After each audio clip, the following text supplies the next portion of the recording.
Hi ළමයි කොහොමද ඔයාලට අද මම කියලා දෙන්න යන්නේ කොහොමද ඔයාලා පතෝල කන්න නැත්නම් පතෝල රසට කන්නේ කියලා මම පතෝල කටලට් එක අද කියලා දෙනවා මම මුලින්ම කියන්නම් ඕනේ කරන දේවල් තඹගත අල ඕනේ වෙනවා මේ කොළ පාටින් පේන්නේ ඔයාලට එතන තියෙන්නේ තඹගත පතෝල පොඩියට කපලා මම පෙන්නන්නම් කොහොමද කියලා තඹගත කියන්නේ මෙන්න මේ ගානට මෙන්න මේ ප්‍රමාණයට මම තඹගත පොඩ්ඩක් එතකොට ඒක අර සොෆ්ට් ගතියක් තියෙනවානේ නැත්නම් ඒක අමාරුයි තියෙන ඒක සුද්ධ කරලා තමයි තඹලා තියෙන්නේ. එතකොට අමු මිරිස් තියෙනවා චූටියට කපලා මේකේ තියෙන අමු මිරිස් ලුණු මම ටිකක් ලුණු කන්න කැමති කෙනෙක් ඒක නිසා වැඩිපුර ලුණු චූටියට කපලා අරන් තියෙන්නේ. ගොඩක් ලොකු කැටි නෙමෙයි. සුද්ධ කරගත්ත සුදු ලුණු බික්. එතකොට මෙතන තියෙනවා ඉඟුරු කෑල්ලක්. එතකොට මේ ටිකෙන් අපිට පුළුවන් පේස්ට් එක හදාගන්න. එතකොට මේකට ටිකක් සැර කැමති කෙනෙක් නම් ගම් මිරිස් ගන්න පුළුවන්. මම සාමාන්‍යයෙන් සැර කන කෙනෙක්. එතකොට මේක රසයි කොහොමද ගම් මිරිසුයි එතන තියෙනවා කෑලි මිරිස් තියෙනවා ගම් මිරිස් තියෙනවා කහ කුඩු තියෙනවා මේ පැත්තේ අබ තියෙනවා මේ චූටි බොතේ මේකේ අබ තියෙන්නේ මොකද මේක රසට කන්න නම් තෙලට අබ චුට්ටක් දාන්න ඕනේ එතකොට මම බටර් දාලා හදනවා තෙල් එකට තෙල් දාන්න පුළුවන් බටර් දාන්න පුළුවන් මේ තියෙන මෙඩෝලි ලූස් බටර් එක මුලින්ම කරන්න තියෙන්නේ මේ තියෙන සුදු ලුණුයි ඉඟුරුයි වංගෙඩි චුට්ටක් කොටා ගන්න පොඩි කෑලි වෙනකම් සාමාන්‍යයෙන් ලොකුවට හැපෙන්නේ නැතුව තියෙන තරමට රසයිනේ හොඳට ඒකට මික්ස් වෙනවනේ ඒක නිසා චුට්ටක් පොඩි වෙනකම් කොටා ගන්න මම සාමාන්‍යයෙන් කරපිංචා එක අතක් මෙතන අතු දෙකක් මම අරන් තියෙනවා එක අතක් දාලා තලා ගන්නවා අනිත් ටික දානවා මිශ්‍රණයට දැන් හොඳට තැරිලා තියෙන්නේ මම ඉඟුරු සුදු ලුණු කරපිංචා තුනම දාලා හොඳට ඒක කෙටුවා තව දෙයක් මට කියන්න අමතක වුණා ඔයාලට පුළුවන් ඔයාලා වෙජිටේරියන් නම් ගන්න එපා නමුත් මම තඹලා ගත්තා මාළු කෑල්ලක් මේ තියෙන්නේ ගොඩක් දාන්න ඕනේ නැහැ සමනින් අර ටිකක් හොඳ රසක් එන්න සරකියුතු කෑලි දෙකක් දාන්න මම කෑල්ලක් දාන්නේ මේ වෙලාවේ තඹ ගත්ත මාළු දාන්න ඒක මම දාන්න ඕන තැන කියන්නම් කොහොමද හදන්නේ කියලා දැන් අපි යමු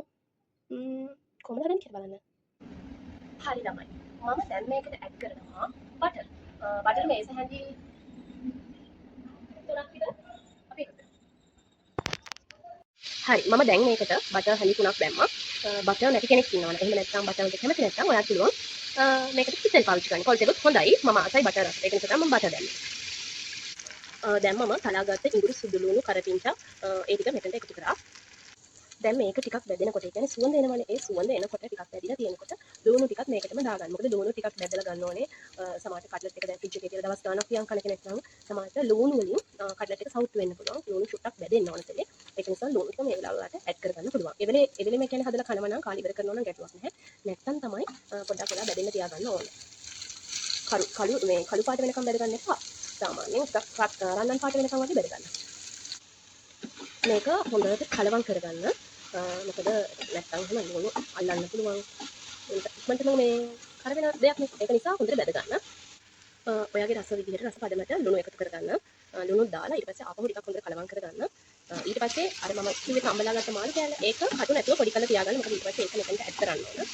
ඒකත් ඇඩ් කරලා අන්තිමට තමයි අල ටික මෙතනට ඇඩ් කරන්නේ මම දැන් මේකට ඇඩ් කරා කපපු අර චූටියට කපලා තිබ්බ අමු මිරිස් ටික ඊට පස්සේ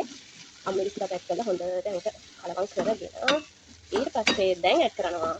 ගම් මිරිස් කුඩු එතකොට මොනවද කෑලි මිරිස් මොනවද කහ ඔය ටික මෙතනට ඇඩ් කරගන්න අනේ මට අබ ඇත්තටම දෙරට දාන්නම තුන මුලින්ම දාන්න ඕනේ අබ ටික ඒක මට අමතක වුණා ඔයාලා හදනකොට මුලින්ම දාගන්න අබ ටික හරි දැන් මේකට මම ගම් මිරිස් කුඩු තේ හැඳි දෙකකුයි කෑලි මිරිස් කුඩු තේ හැඳි දෙකකුයි මෙතනට එකතු කරලා තියෙන්නේ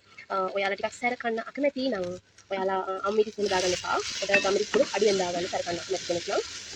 කෑලි මිරිස් අඩුවෙන් දාගන්න මම ටිකක් සැර කන්න කැමති කෙනෙක් ඒක නිසා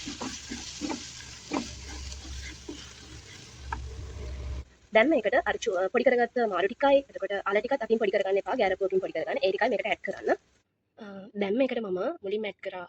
පොඩි කරගත්ත මාළු ටික ඊට පස්සේ අල ටික දැන් ඇඩ් කරලා තියෙනවා ඒක හොඳට කලවම් කරගෙන ඔයාලට තියෙන්නේ පිරවුම අර මම තඹලා තිබ්බ පතෝල වලට පුරව ගන්න මේ තියෙන ෆයිනල් ලුක් එක මේකට චුට්ටක් ලුණු මදි මම තව ලුණු ටිකක් ඇඩ් කරගන්නවා ඔයාලා රස පදමට මේකට ලුණු ඇඩ් කරගන්න මිරිසුත් එහෙමමයි මිරිස් ගොඩක් සැරට කන්න කැමති නැති කෙනෙක් නම් මිරිස් අඩු කරලා දාගන්න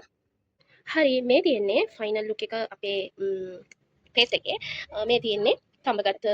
පතෝල ටික දැන් කරන්න යන්නේ මේ පේස්ට් එකෙන් ෆිල් කරගන්න මෙන්න මේ පතෝල ටික හරි මෙන්න තියෙනවා ෆයිනල් ලුක් එක මම මට පේස්ට් එක ටිකක් වැඩිපුර ඉතුරු වුණ හින්දා මම නෝමල් කට්ලට් බෝල අටකුත් හදාගත්තා